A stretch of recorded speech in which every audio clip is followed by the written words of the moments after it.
beginning, there was sand.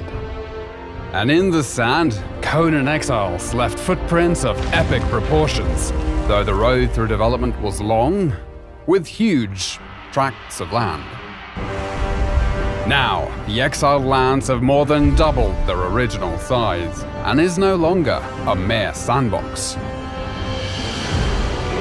The Frozen North update added snowy peaks and fertile highlands, and at launch, the humid swamp and smoldering volcano are introduced.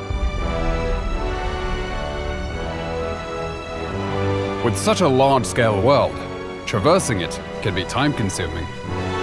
But if you're able to find the recipe to construct the map room, you can fast travel to certain waypoints located around the world.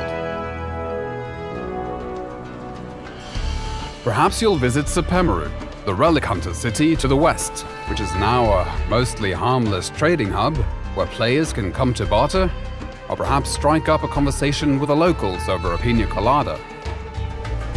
With a fully dynamic weather system, there is a chance you might get caught in the rain, snow, or deadly sandstorms. But if you have half a brain, you'll avoid frostbite or sunstroke by dressing appropriately for your surroundings. The world is filled with dangerous monsters and other humans, as well as challenging world bosses and deadly dungeons. These dungeons are designed to test you and reward those who show strength, intellect, and resourcefulness with items and lore you won't find anywhere else. Combat in Conan Exiles has gone from simple strikes to a grand set of combos with light and heavy attacks and unique moves for each weapon type. And with improvements to artificial intelligence, mastering your moveset and stamina is critical. These improvements also apply to the thralls you capture, making them highly effective guards for your base.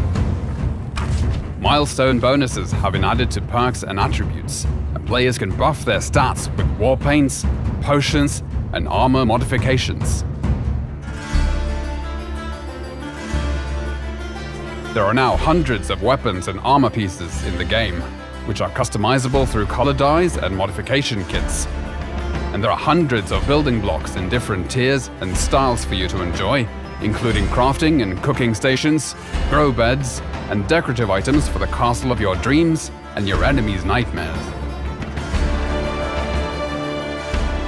To penetrate the defenses of a player's fortress, siege weapons were introduced in the form of trebuchets, which can give you the upper hand as both attacker and defender, particularly if your enemy has been able to summon an avatar to tear down your walls.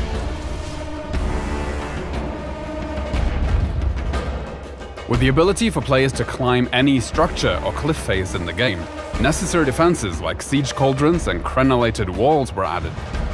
And should the enemy somehow be able to sneak their way in, there is always the option of blowing them up in your personal minefield. Defensive construction is not just against other players, as the creatures of the land also rise against you to drive you from their territories.